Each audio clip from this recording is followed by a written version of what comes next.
Hello, welcome to Starlight Talks. Karyn's hunting down some headphones. She'll be here in a minute. This week we're talking about service dogs.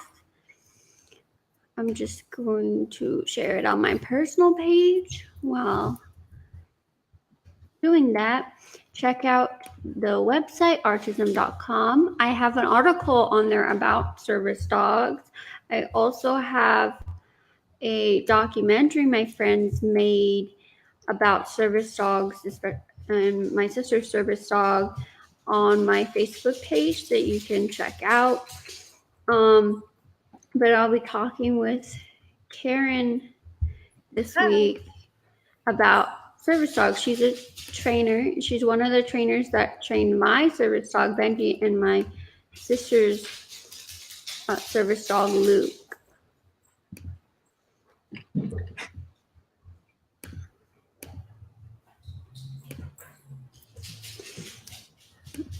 Hey. Hello. Sorry, I couldn't find my headphones. They must still be packed in a box somewhere. That's okay. We'll get started. So we're live right now. Awesome. Hi, everybody. Hi, Jody. Thanks for the comment. As we go along, please leave comments and questions, and we will get to them as soon as we can. I figured out the comments. That's cool. Yeah. Hi, Kara. Thank you guys for joining. Just so the new people know, because I have some new people excited about this topic, I do a live stream every week at 7 o'clock on Wednesdays Pacific Standard Time. And I talk about something related to autism, and I have guests who are specialists on all different topics. Next week, I have Danny Bowman coming, who is about my age. She's 23, and she has a animation company that's dedicated to those on the spectrum. It's pretty cool. She does a lot of speaking about living with autism and going into adulthood and all that, and she loves animation. So she'll be here next week, and we have a whole Halloween theme planned. We're doing it Tuesday, actually. So Tuesday, 7 o'clock. So come back for that. This week we're talking about service dogs. So if anyone has questions, we'll get to them at the end. All right. So where should we start? I don't know. Where do you want to start? I've never done anything live before, so I think somebody found that for me. Do you want to introduce a little bit about yourself, who you are? So I am Karyn. Look what I found. Perfect. Hold on, let me get them plugged in. One's for the mic and one is for the... Okay, where did they go? Can you hear me? Yeah. Hello? Yeah, I can hear you. I don't know. Can you hear me? I can hear you, yeah. Can you not hear me? I can hear you now. Okay, how's that? Okay, yeah. We'll just keep it like this because I can't hear you with them. So, anyway, sorry. I'm Karyn. I just actually moved to New Hampshire. But when I was in California, I worked for an awesome company called Doggy Do Good that you guys went through to get Luke and Benji. And I started training dogs before that, but really got into it there and really moved up in the service dog program and just fell in love with it because the dogs are awesome and amazing. But all the relationships that I've made with people kind of kept me there. So that's kind of me. Now I'm over here and I love it, but I miss all the dogs and you guys. So that's me. Yeah. So yeah, I got Benji about a year ago now. It's pretty crazy. Yeah. Over a year. And I got him originally because I was moving out of the house and moving across the country from California to New York.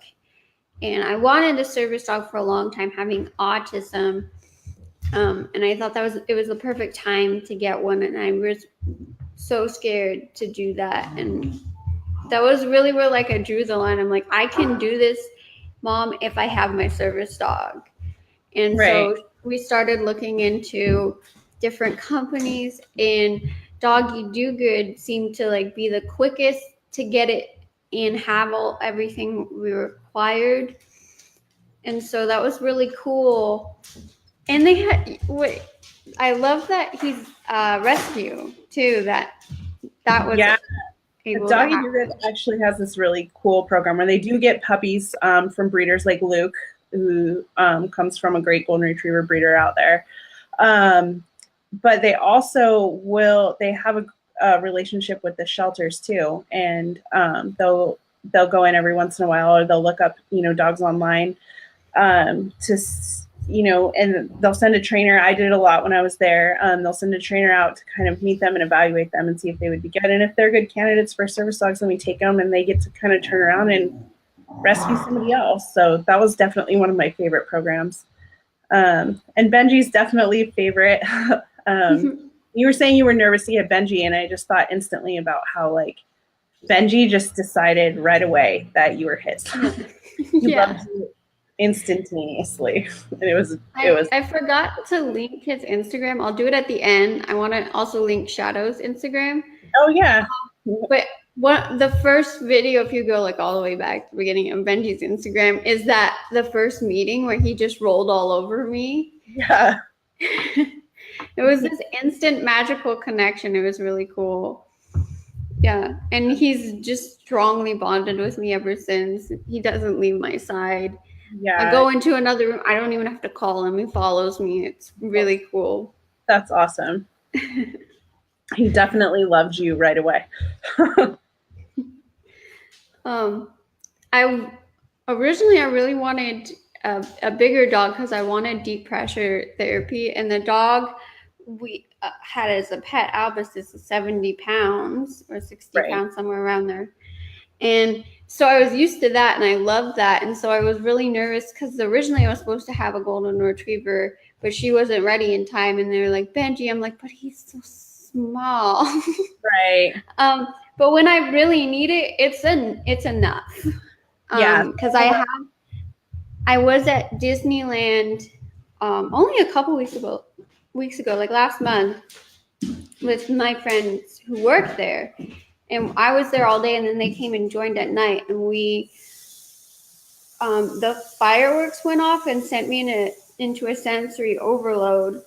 Mm-hmm. And then they had the parade, and we just turned the wrong corner and didn't make it out of the parade in time. And it was just like so overwhelming with fireworks and the parade and the light shows. So I went into this corner and had Benji do deep pressure therapy because I was feeling nauseous, and it just was so nice, where I didn't feel as awkward as like having to carry around a weighted blanket or putting on like a weighted vest. Like everyone was like, okay, she needs to do that. And one of the workers there came over and was like, is everything okay? Do I need to call for help? Because that is a sign that someone's in trouble. And she was really respectful about it. And my friends were like, no, she just needs deep pressure therapy. She's like, okay, I'll be here if you need anything. Aw, that's sweet. And it was so awesome. And I laid there for a little bit, and he just laid on top of me. It was perfect. Aw, that's good. That makes me so good. So, and if you don't know, deep pressure therapy is putting weight on certain parts of your body that is meant to help you either process or regulate emotion. Right. And part of autism, that can be really, really helpful for those on the spectrum. So you'll often see people who need weighted blankets to sleep, weighted vests, a lot of weighted clothing helps. Right. Especially young children. About having a dog, like you mentioned, that like it's awkward to like carry a weighted blanket or like carry on clothing. Like they don't necessarily have to be weighted the entire time. So you don't have to carry them around all day. They walk. So, and it's just kind of like always having, somebody there in your corner that knows you and they learn you, so that's really cool that he followed through with that for you and was able to help you. And His size was kind of even, I remember it was kind of a concern for us, like, you know, she needs the deep pressure. Is he going to be big enough? But we kind of just knew by the information that we had about you that he would be perfect for you.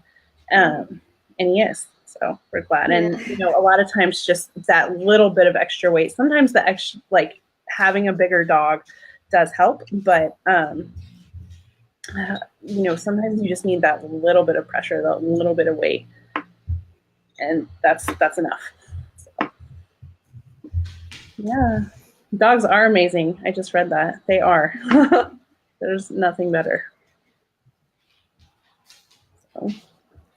Oh, we got a question from Pamela. I'm a mom of 18-year-old daughter. She's struggling with her cafeteria job because her favorite ladies have left. How can I help her?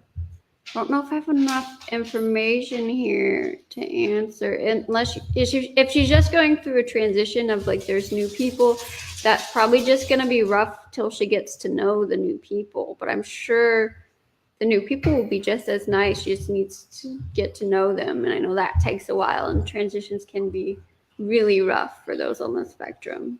Yeah, and it can be tough. And I saw that she also commented saying that she had a service dog but didn't want it anymore. And again, I don't really have enough information to really like comment on that because, you know, I need to know why she didn't want it anymore. They are a lot of work. So you do need to know, like they're not just going to know right away what to do. Like you put in a lot of work for them to get to know you, you get to know them. And so if you're not like an animal person, it's probably not the right thing. If you don't want to put in all that work, probably not the right thing. But if you, so you have to be aware of that going in. So I know like my friend I've talked to about my service dogs, and her mom really wants her to get one, and she's like, I don't want to put in all that work to have, and it's too much for me. I see all the training you do, and that's just not for me. I'd rather just go to my room and put my weighted blanket on than when I need to. I'm like, okay. Right. It depends on the person. So like and it's really up to the person with autism, unless you have a little one, because if my mom were to do it, it wouldn't really be my service dog. It would be trained for my mom. So if there was a circumstance where my mom wasn't there, it wouldn't work as well. I don't think so. And yeah, that's a good point. I mean, you have to remember that service dogs are first and foremost, they're dogs. Yeah. If you're not a dog person, it's definitely not the right route for you. If you're not an animal person, it's not the right route for you. But if you are, then it definitely could be. But there's, you know, the same amount of work that goes into training just a dog as a companion goes into a service dog, and even more goes into a service dog. So it is a lot of work, and it is a commitment. But it's also, like I said, always having somebody in your corner. Somebody's always rooting for you and, you know, wanting the best for you. And they're always there for you. And like you said, follows you around. So, but there is a certain level of commitment to it, for sure. So that was a good point. So, how would you recommend starting the process of getting a service dog? Well, you can answer this too, maybe from your point of view, but from a professional point of view, I would say definitely talk to your doctor first. Talk to your doctor, because a lot of professional companies won't even really start the process with you unless you have a doctor's note. So, because they want to make sure, you know, because there is a problem with fake service dogs and stuff like that. So they want to make sure that, you know, there's a legit reason, a legit need for a service dog. So I would say start there, and then just do your research. Talk to people, you know, find people that have service dogs. Talk to them, and you know, learn their experiences and look into different breeds, stuff like that. You know, try to find, again, first and foremost, a dog that you would want to have. And then call different companies and find out what their process is, what their costs are, how much training goes into it, because a lot of service dog companies will train all the dogs to do the same thing. So is it customizable? Is it just like a standard training that they do? So I'd start there. I grew up with dogs. So I feel like my dog was really a therapy dog my whole life. The one I was talking about, his name's Albus, like Albus Dumbledore from Harry Potter. And he came into my life in like 5th grade, and I was going through a rough time, and he really bonded with me. And he's very claustrophobic, but when I would be going through something and need him, he would come right over to me and let me lay on him or lay on me and do it for like an hour. We have like this strong bond. When my grandpa passed away, he laid with me like for a whole weekend. And so like we had this really strong bond. And so when I went into thinking about a service dog, I was like, can he be my service dog? But he's older now, and he's like really, he has a lot of anxiety. He's not used to leaving the house and doing all the things that a service dog would need to do.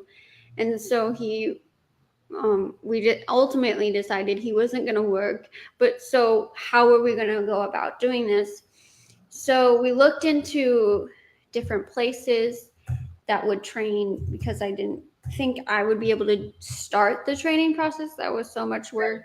And I really wanted it in time to go to college, because it was such a last minute decision. Mm-hmm. And you guys had like at Doggy Do Good were trained dogs and then matched them and then gave them the special tasks once they were matched. And so that was really cool that you did that, where if I went through most other places, I would have to start with a puppy and go through the 2 years. Right. And I really wanted it in time to go to New York. And so that seems to be the best process. And then I went to my doctor and I talked about why I wanted it and the program and everything. And he's like, I'm really worried because you forget to eat and you forget to do these things. Like, how are you going to remember to take your dog to the bathroom and do all of that? And that's really important. And I said, well, I am way more worried about other people and dogs than I am myself. So like I'll remember to feed my dogs at home when I have to take care of them. And in doing so, then I eat. And I feel like that would be, he would actually get me outside more, because I have to take him out and I have to do things. So when I'm hyper focused, like on a project for hours and hours, he'll come running over like, I need to go.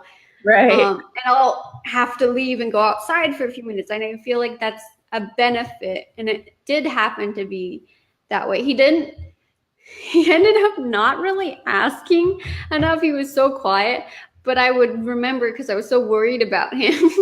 Yeah. Be like, oh, do you need to go? And I would, when I first had him, I like set timers for everything. I was so worried, but he really got me out of the house, especially like when it was cold or snowing. Like I did not want to go outside, but I had to with him. And so he made me love different weather more, because I had to go out and face it, where I feel like otherwise I wouldn't have left my room for like entire weekends, where I went outside and I met people and I did things. I'm like, oh, I'm already outside. Might as well go to the cafeteria. I might as well do this. Right. And so he ended up being a bigger benefit than I even thought he would, because he gave me this courage to do things that I didn't think I could, because I always have him with me, and he just is so comforting. And people would come up to me and be like, oh, I want to be your friend because you have a dog. Yeah. So We found that a lot. I have to talk to people. Yeah, we find that a lot is, people that do have certain like social anxieties, or, they don't want to necessarily go out 'cause it's snowing or it's, but they have to. And then, like you said, it's like, well, I might as well go do this. And, people are starting to take their life back because, yes, the dog's there to care for them, but then they're caring for the dog too. So it's a relationship that they have, and, there's effort on both sides. And when you invest in a relationship like that, then, it pays off. And so that's great that he did that for you. And we see that a lot with a lot of our teams is people just take back their lives and they make friends because people come up to them, even though you're not supposed to come up to a service dog, people come up to them and start talking to the handlers. And, who knows where it could go from there just because you have this adorable little scruffy conversation starter. So, yeah. So that's great. Jax. Jax. That's my mom's son. Jax, leave it. Jax, come. He also went to Doggy Do-Good for boot camp, not to be trained as a service dog. He did. And he's doing a lot better, but he's nowhere near where Benji and Luke are.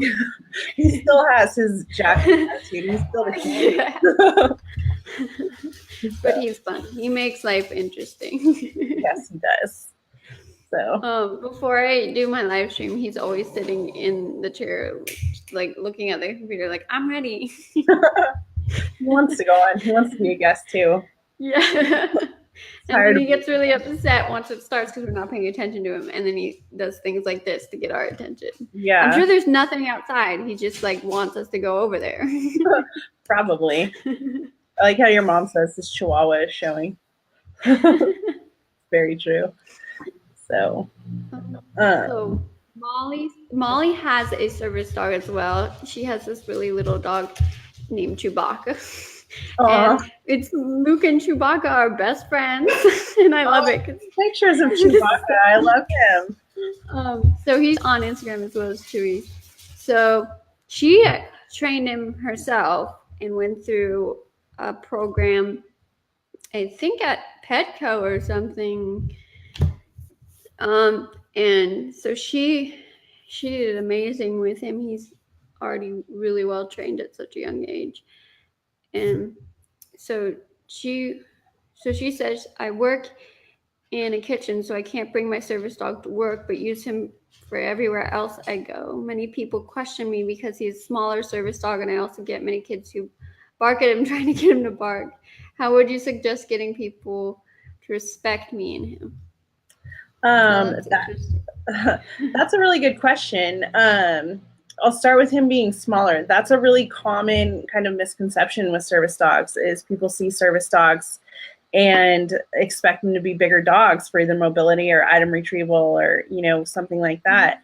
But the truth just, for everybody out there is service dogs can come in all shapes and sizes. And sometimes little dogs are just the right choice, like with you and Benji, or Chewbacca is small too. So, unfortunately, the best way if somebody's questioning your personal dog like that is we had a lot of clients make up little cards that had like a cute little picture of the dog on the front and their name, and it said like I'm a service dog, and on the back it said sometimes it would say like the ADA laws, or sometimes it would say like this is what my job is, and that way it kind of takes it off of the handler to like have to explain it. It's just like, oh, here, like learn about my service dog kind of a thing. I have little cards that actually just have the law on it. And when I run into that, especially in restaurants, I'm like, here's a card, keep it, like, please learn it. Yeah. So there is that. So they were really pretty cheap. They were like $10 for like 50 of them. And so I got some of those, and they're super nice. They're like, business card size. Right. And it has all of the laws on it about the service dogs. And so that's been really useful for me. But I found I use them way more in New York than here in California. I don't know if that says anything about where I live or not. Right. But yeah, here in California, I've been up to Tahoe, and I've been to like San Francisco and all over, and I haven't run into it as much. It's just once in a while. Where in New York, I ran into like someone every day. It was pretty crazy. Yeah, I feel like California for some reason is just like a more laid back state about, I don't know if it's just so much beach people or what, but they're just more excited to see a dog, I think. I ran into like huge issues with people who got into arguments with me in New York, where here, like if there's ever an issue, they seem to just walk away on their own. Yeah. They're just like, yeah, I don't want to deal with you. And I have more people defend me here where like I don't even have to say anything because other people are like, no, she has a service dog. She's disabled or whatever Right. they want to. Even if they say the wrong thing, I'm like, thank you for defending me. Right, exactly. It's really nice. It's like, you're wrong, but that doesn't matter.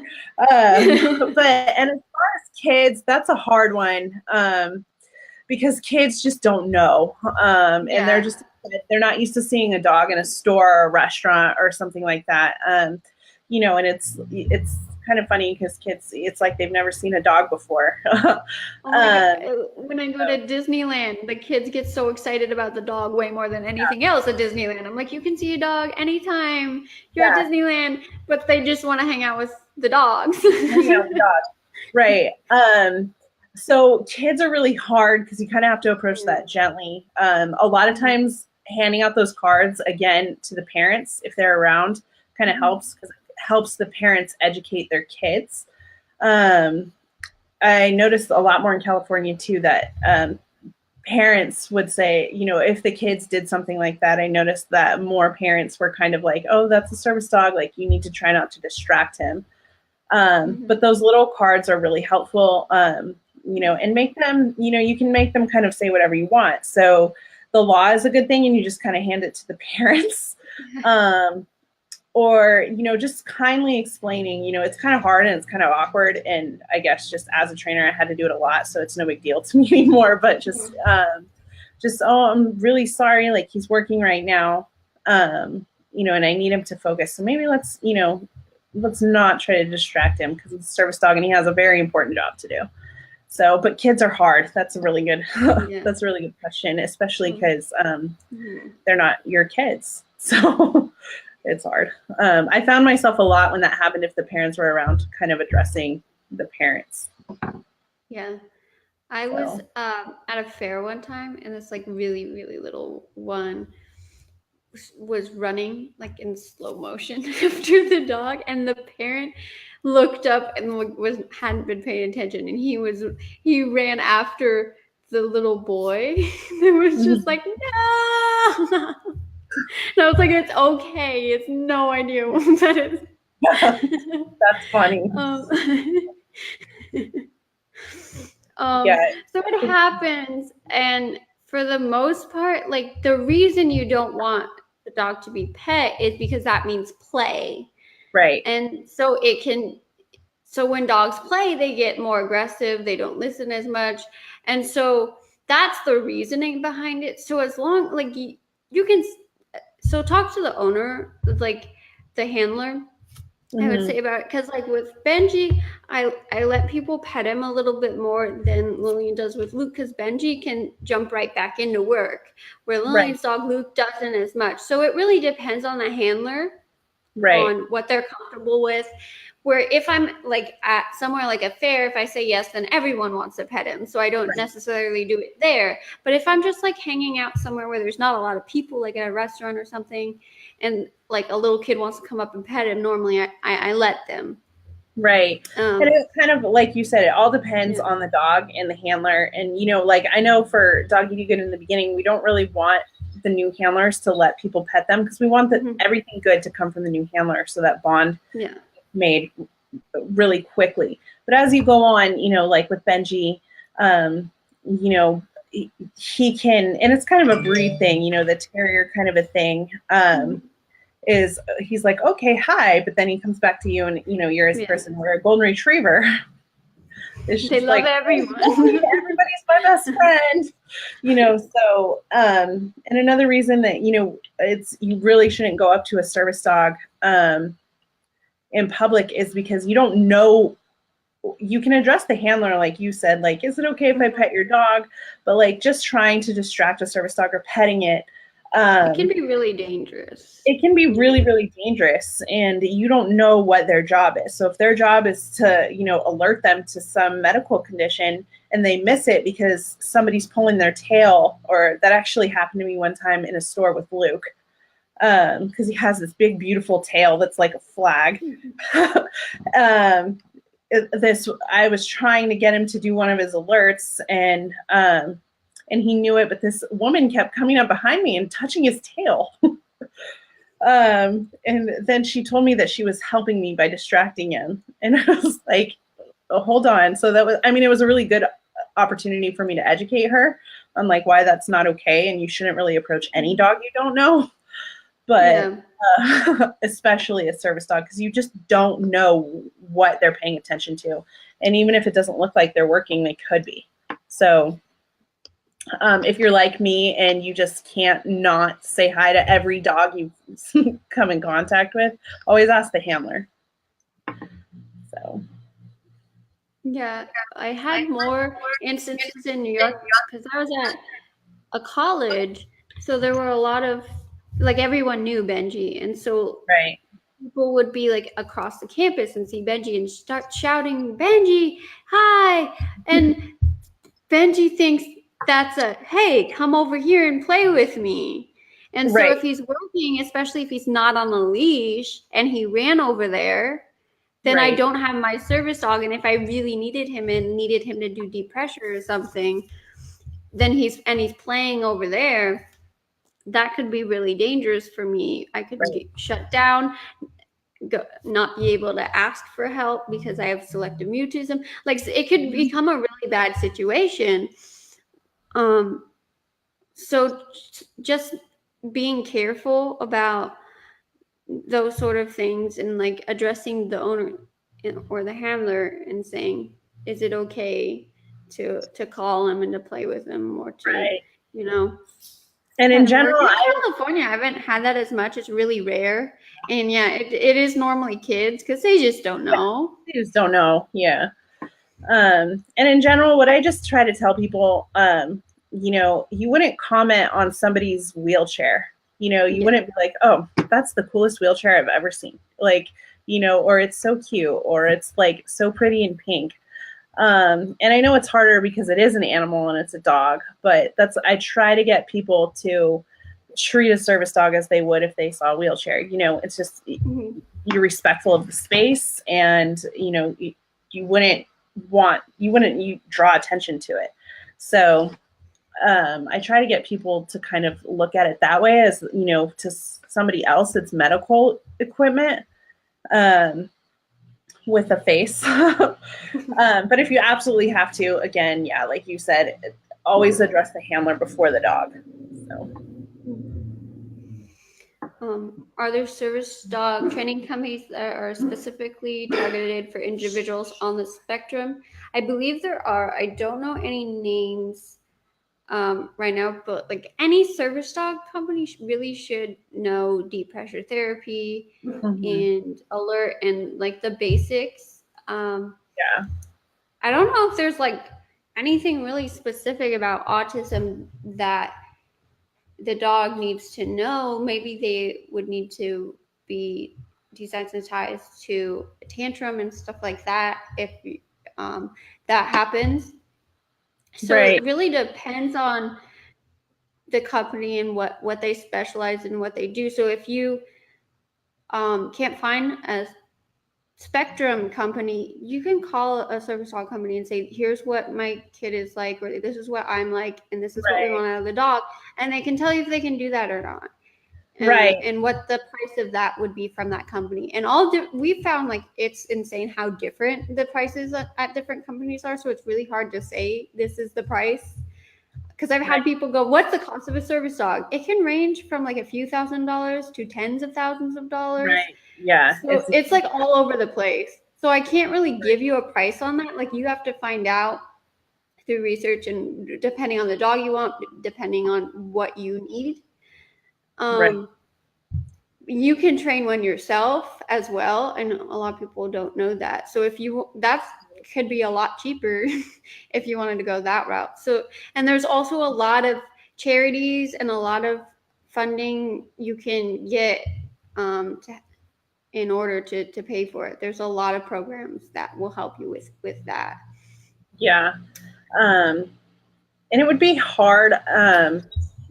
There probably is that kind of specialize for dogs in dogs for individuals on the spectrum, but it would be hard because that's such a broad spectrum that you would still be training,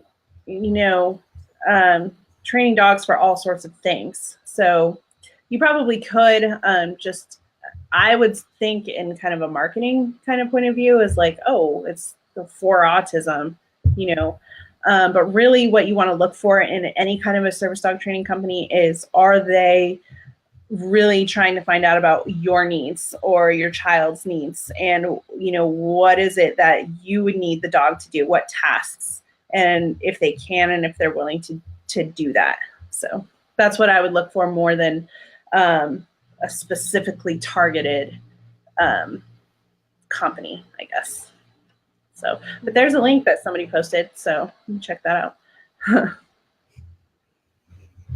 Mm-hmm. Yeah, there's so many different places. I really look just for places that were local. So it really depends on like if you want to travel, if the company is willing to travel to you, all that kind of stuff. Right. And I guess when you're looking for a company, I guess basically you just want to find a company where I know that we had one client that called and talked to our office person and was like in tears when they got off the phone because we actually talked to her, and it wasn't about like, okay, what's the disability? It's like, well, what do you need the dog to do? And let's see if we can find a dog that will suit your needs. Like, okay, you're going to need a bigger dog, or actually you fly a lot, so maybe a smaller dog would be better for you. So really, when you're looking into a company, price is of course like a thing for everybody. But you see if they're willing to work with you for that. Ask those questions. See if they're willing to work with you on payments or price, or if they can offer you resources for fundraising opportunities or something like that. And if they're willing to work with you and they're really taking, kind of an active interest, that's the kind of a company you want to work for, rather than just like, this is what we do, it's this much money. I actually, because I was going to college with Benji, I used my college fund in order to pay for him. I was allowed to do that because I needed him in order to attend college. Right. So that was really cool that I could do that. So there's a lot of different ways you can go, and there's so many different things you can do. So I wouldn't necessarily say the price is a hindrance. And my friend is actually going through this company that's helping her fundraising, doing events with her, and they're allowing her to puppy raise some of the dogs in order to pay for her dog. So there's a lot of companies that will work with you and help you to make that money, and then there's charities, and there's all different things you can go through, which I think is pretty cool. Yeah, there's a lot of things out there, so don't let price really scare you away, because there's a lot of things out there. And like you said, owner training is always an option. The only thing with that is like, kind of like I said before, just remember that service dogs first and foremost are dogs.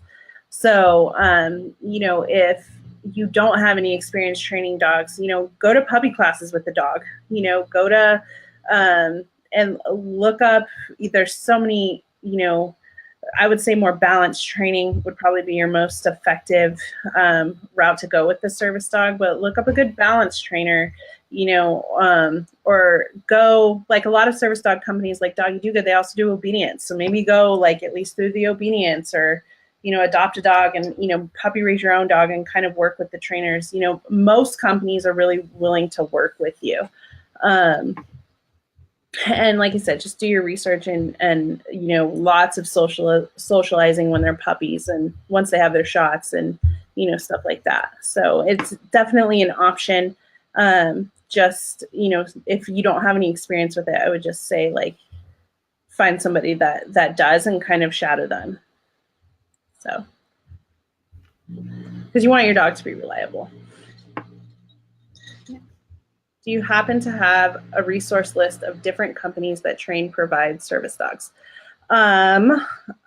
My favorite, of course, is Doggy Do Good, but I actually know of a few. so I can actually post that, like, I can like post the links in the comments, like when we're done or something. Yeah, that'd be helpful. So yeah, I only really know Doggy Do Good and Little Angels because those are, I know people who have gone through both, and there's great benefits from both that are very different depending on what you want. So like Little Angels, I was saying, my friend is going through that, and they're helping her a lot with funding. awesome. And so that's Little Angels, and then but Doggy Do Good, you guys allowed payments little by little, which Little Angels will not even start training your dog till they have the full payment. Right. Where you guys we'll train the dog while you're paying. So there's different pros and cons to the different companies. Yeah, you just have to find what works for you and your family and financial situation. But yeah, I know of a couple off the top of my head, and I can post those later. I want to make sure I get the names right because there's a lot of service dog companies with angels in it. So I want to make sure I get the names right. But I would always recommend Dog and Do Good first just because I'm from there and I know that it's a good company. So but yeah, there's a few that I know some friends or some people that have gone through. So I can post those later. So do you want to go through different types of service dogs and different types of special commands and that type of stuff that you can Sure. get? So we did a lot of, in my experience, so different types of service dogs. So like we tend to do like just kind of how we would label them is like Luke and Benji we would call them a psych dog. So even though they're for autism, it has, you know, deep pressure therapy. It's all for like kind of the state of mind kind of a thing. Luke has some different behaviors there, but so a psych dog is a lot of like like PTSD, autism, general like anxiety, panic attacks, you know, those are just kind of stuff like that. Those dogs we do a lot of pressure therapy with. A lot of like, and this is just another form of pressure therapy. We call it hugs, where the dog, if you're sitting in a chair, standing up, the dog can actually jump on you.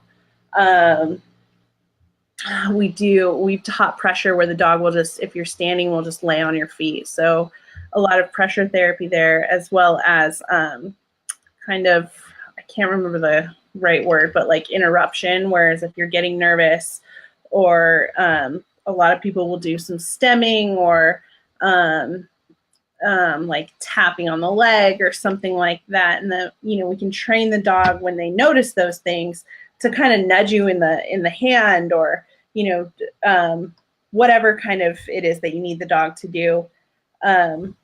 We can get the dog, like, and a lot of times they just need the like, hey, you're doing this kind of a thing.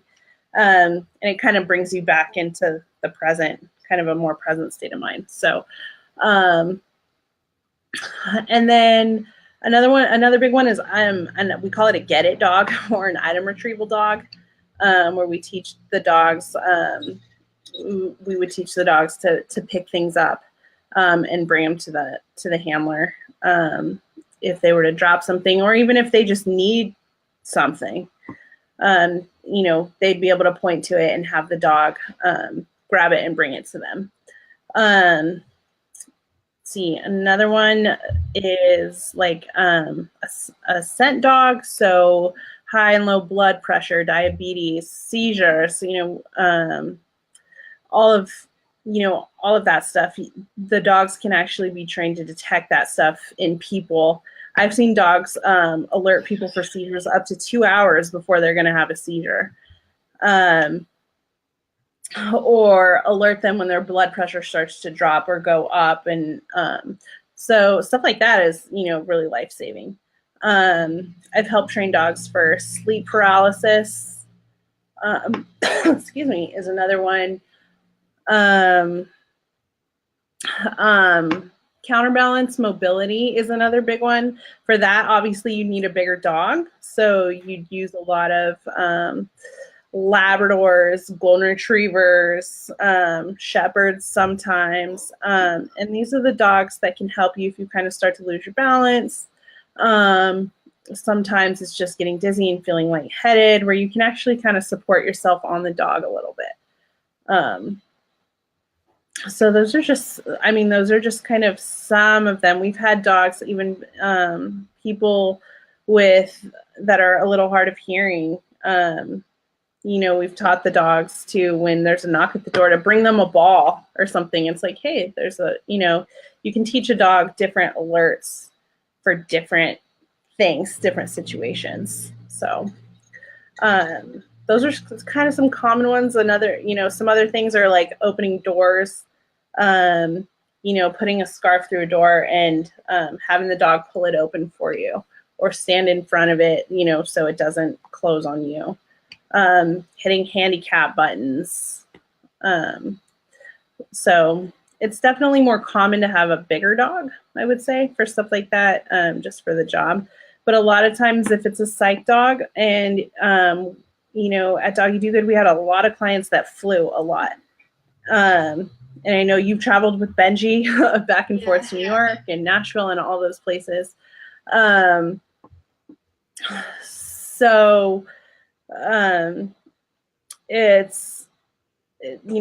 it's better to have a small dog for stuff like that. So those would be some common ones. There's so many more because the service dog world is such a broad spectrum, and you can train dogs to do almost anything. So that's kind of where I would start, some of the more common ones. But about you brought up the plane. A lot of people don't know you don't have to pay a ticket for the dog. Right. If you have a service dog. Stuff like that, they're supposed to be able to come with you for free, and they should always make room for your dog. And if anyone complains who's like sitting next to you, like they don't have enough leg room or whatever, they have to move and get up. You don't have to ever accommodate the other person. They have to accommodate you. If you're at a restaurant, someone's like, I don't want this dog next to me, they have to get up and move. You do not have to get up with your dog. Right. And so there's situations like that where I have had the restaurant say, oh, we want to move your table, or we want you to step outside for a minute. I'm like, no. The law, let me hand it to you. It says they have to move. Right. And I've had really respectful people. Like, I get it. If you don't want to sit next to a dog, that's totally fine. But be respectful about it and be like, I want to move tables. Don't ask the person who's disabled to move tables. That doesn't make sense. Actually, exactly. And think of it, if you do have a service dog, it's your medical equipment. And without that, you can't be there. And you're a customer, you're a patron there. So they can't disrespect you for needing a service dog. So if somebody has an issue with it, I know with flying, that's probably where people have had the most kind of trouble.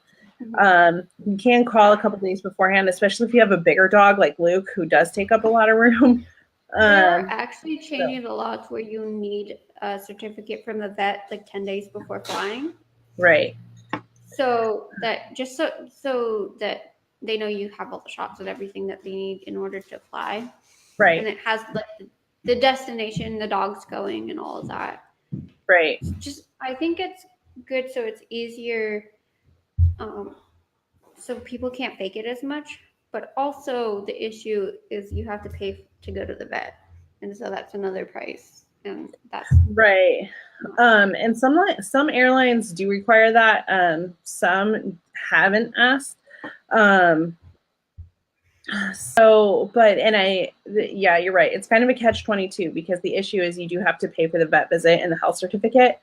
A lot of times, like I know, with Doggy Do Good, if they know that you're going to be flying, like we've had out-of-state clients or something like that, we make sure the dog has a health certificate by the time it's going home, but it does have to be within 10 days. And I get the airlines kind of purpose of that, but also, it is an issue of having to pay to go to the vet. So,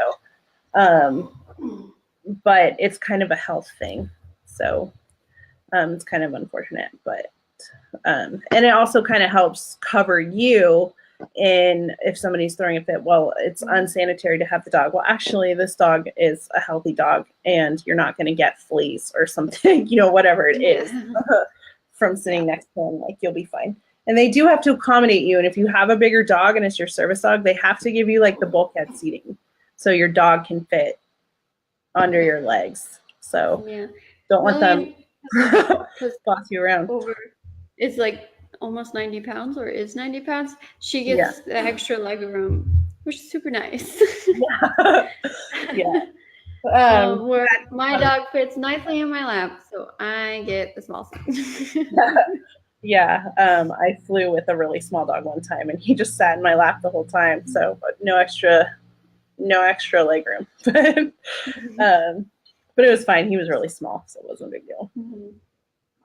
So we got a question from Molly. After training my own service dog, I have been thinking about training service dogs as a career. What is the process of that? Good question. I would say the process of that is find a trainer in your area that will let you volunteer or kind of let you shadow them and see if you like it, because there's a lot that goes into training dogs in general, but especially service dogs. It's a huge commitment. And there's, things that you wouldn't necessarily think about training them. I mean, taking them into a store and making sure they're not barking at people, or they're not scared of, random things like the characters at Disneyland are kind of a big one. Or, grates in the ground or something like that.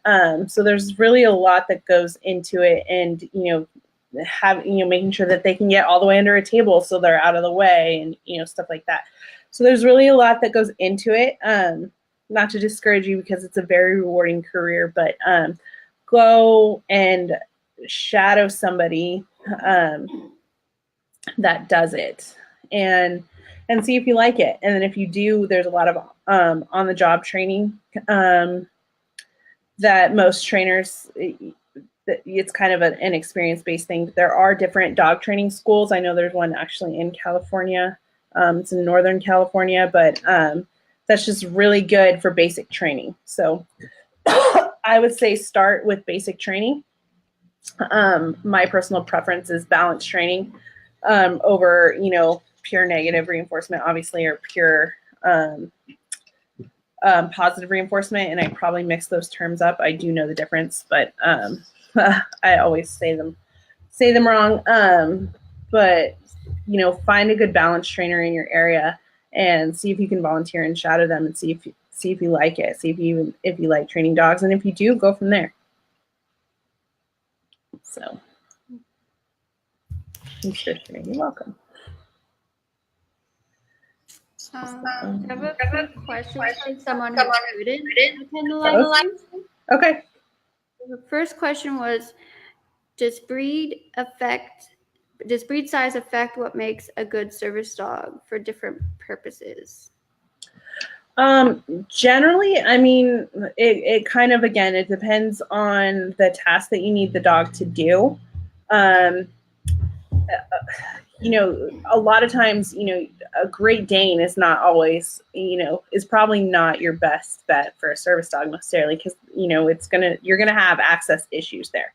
So, I actually ran into an Irish Wolfhound service dog. Did you? Yeah, so, I was at the video store visiting Lily, and so she had Luke. One of the very first week, she had Luke, and we turned this corner, and this dog was taller than the owner, and he was super tall. Yeah, they're huge. And Luke freaked out and barked, and he doesn't make noise. Right. He just has never seen any dog bigger than him. That big, yeah. And I quickly put Benji and walked away so that he didn't freak out too. And like the dog, he didn't react, the Irish Wolfhound, but it was like pretty crazy because Luke doesn't fit a lot of places, and Right. to have a dog that big, Right. but he was a really big dude, so I get like needing a bigger dog. Right. He Right. was really big. So yeah, so size and breed, I mean, yes and no. It depends if you need like a stability or kind of a mobility dog for like counterbalance or something like that, then yeah, you need a bigger dog that's able to kind of help you and help you with that. So he probably needed a big dog. You have to be careful actually with those giant breeds too, because they're joints and stuff. But and you know, you'll probably notice in the service dog world that there's a lot of labs and a lot of golden retrievers.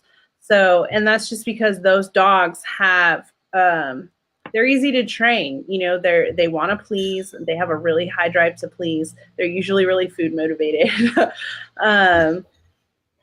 So you'll see a lot of those, but again, sometimes you'll need a smaller dog because you're traveling all the time, and you know it's a psychiatric need, and you need a smaller dog, and that's okay too. So it really depends on the individual, but I would say just be careful because you know obviously you're not going to put weight on a Yorkshire Terrier, but you also have to be careful with that with giant breeds too.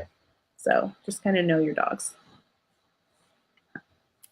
And I really like this next question. Do service dogs need retraining to refresh? That is a great question. And the short answer, yes. A little bit more detailed answer is, you know, any company that you can go through, if they're a good company, I mean, your dog is going to be well trained when you get it. And if you do have to go out of town or, you know, something like that where you can't take your dog, it's always a good idea to take it back to the, like, I know that Doggy Do Good always encourages people, if for some reason you can't take your dog, have it come here and we'll do some refresher training, which is always a good thing. Those are the dogs that do really well, that kind of come back and visit and kind of get that consistency. But what's even more important than a refresher necessarily is maintaining the behaviors. So even like, you know, you and Lillian didn't start the training, but training a dog is a lot like going to the gym. You know, you can get to a certain point, then if you stop, you're just going to go backwards. And it's something that always has to be exercised, always has to be, you always want to look to kind of improve upon it and challenge the dog. They're free thinkers, they have a brain. They get bored and they get complacent too. So maintaining their behaviors with the owner is probably the most important thing that you could do. So yeah, that's a really good question. And it's really important to know that it's not just you get your dog and you're done. You do have to, even if, you know, you don't always need the dog to perform a certain behavior, you have to practice. And I've also found like in different situations, Benji's so much better than he's actually better on his own. When I lived on my own, he was super well behaved and wanted to be with me all the time. When he's with the other dogs, when he's even with Luke going places, he gets complacent and goes, well, Luke will do it. Well, you know, service dog, he knows that. It's so funny. Like, where Luke is the opposite, he does better when he's around the other dogs, where when he's on his own, he has more anxiety and he breaks more rules because he's very social and he wants to be around other people. So when he's on his own, he's like, I have to do everything? And I don't want to, and I have to protect everyone. And so he'll bark more and he'll do things he wouldn't do when he was with the other dogs. Right. And so it really depends on like the situation. So like when she's on her own, she has to work harder to keep up his strength. Where like when I'm actually with the family and everyone, it's harder to keep Benji focused than when it's just me and him. So knowing that and going into it going, okay, I have to focus more in this situation. When I'm in this place, he gets more distracted. That's been really helpful so I know, okay, I have to prepare because he might not listen today as much as I'm used to. Because I can get relaxed and be like, oh, he's been really good, but I have to remember. But then he'll catch me off guard and do something he's not supposed to because we're in a different situation than normal. Yeah. So just remembering that they're dogs and they react just like a human would when they're surprised or when they're too comfortable. Exactly. And it's important to get them into as many different situations. Like you and Lillian do a really good job of this, but trying to get them in different situations as much as possible. Because they can get complacent and they can get bored, you know, and if you always teach them in the same environment, that's where they're going to work and do well. But there's going to come a time where you have to leave that environment and you still need them to work and do well. So, like you said, even after you get it, there's a certain thing. Like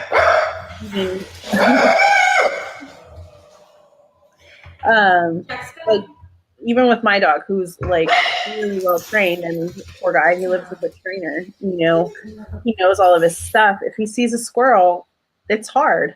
And like you said, it's really important to make sure that you're prepared. So make sure you have, if you need treats with you, have treats with you. If you need your training tools with you, make sure you have those things with you. And even if you're not using them 99% of the time, you're going to be very glad that you have it, that 1% that you do need it. So. I took Benji to Disneyland and I wanted him to meet the characters, and he was kind of nervous, but then Luke went up first and he was like, okay, and he went over and he was having a great time with Pluto, but then the guy in the costume coughed and he thought Pluto growled and he freaked out and tried to run off. And so in that situation, I was really glad that I was able to be in control and take him to the side and calm him down. And I was like, I knew in that situation that anything could happen, and I was allowing someone to pet him and that he might think it's okay to play. And so I was very observant of him, even though like we were having pictures taken out, my eyes were on Benji. Yeah. Where if I wanted a picture of me and Pluto, I would have had Benji in a downstay on the side and said, stay there, you know, and kept him away.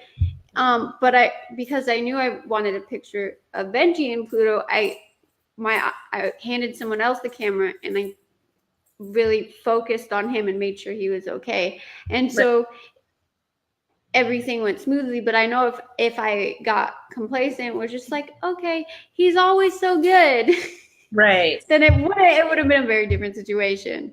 So like being aware he's a dog and gonna react, it's helpful.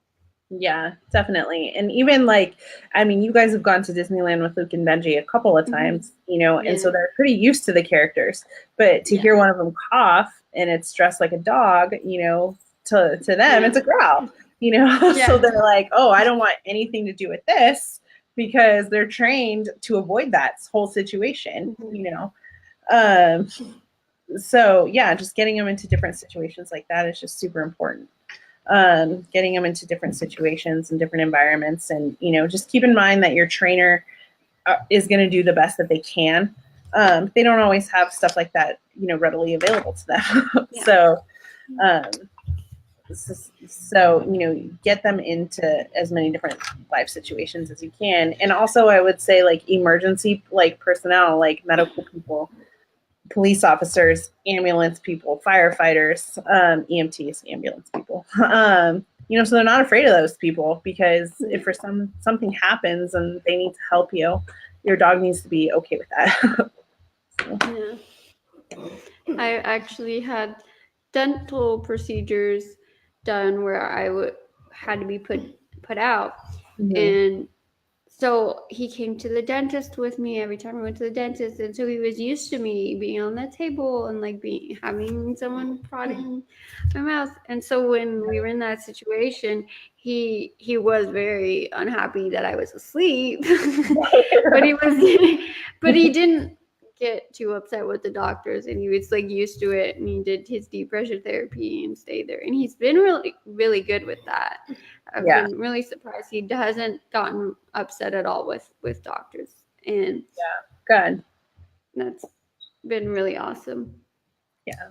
Luke hasn't either, so that's because I didn't think that was a situation he had been in before, so he did really well. But,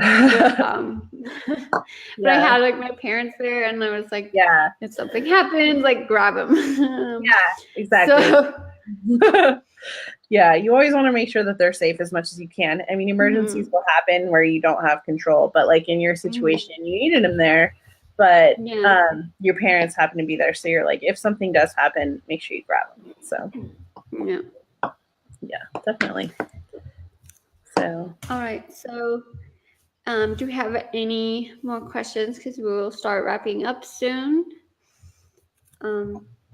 I think this is a topic that people need more awareness about, where I get very basic questions all the time about service dogs that I thought everyone knew, that service dogs can pretty much go anywhere. Restaurants, grocery stores, like even when there's food. Like obviously they can't go into a kitchen. Right. That's not sanitary, but they can be in a restaurant, and they can be in a grocery store, and they can be in all these places that people need to bring their wheelchair, need to bring their medical equipment. Exactly. And as long as the dog's trained, there will be no issues. And of course, once in a while, dogs are dogs and they have accidents and all that kind of stuff. But if you're aware, like because Benji has had, like, it's mostly been when people freak out and start yelling and go, oh my God, you can't be there. That's when he does have an accident and doesn't act like a service dog, because you can't yell at an animal. Yeah, exactly. But like in normal circumstances, he's so good and doesn't do anything wrong. Yeah. But like people are really not aware of like the basic things about service dogs. So I thought this was a great discussion in that, and people really wanted to know about it. And so if you have any more questions, like I have an Instagram where you can follow Benji. Karyn has an Instagram where you can follow her dog Shadow. And you can see them go to places that normal dogs don't go to, and how well they do, and all cool stories about them. Like if you go on Instagram and search service dogs, there's so many dogs, and you can learn so many things about them and their story and their handlers. And I think that's a great way to like see it in real time. Also on YouTube, there's a lot of vlogs about living with service dogs. There's a documentary called The Buddy Systems that's all about autism and service dogs. So there's a lot out there if you want to look. And I think there's so much to talk about that we could talk forever. So it's never ending.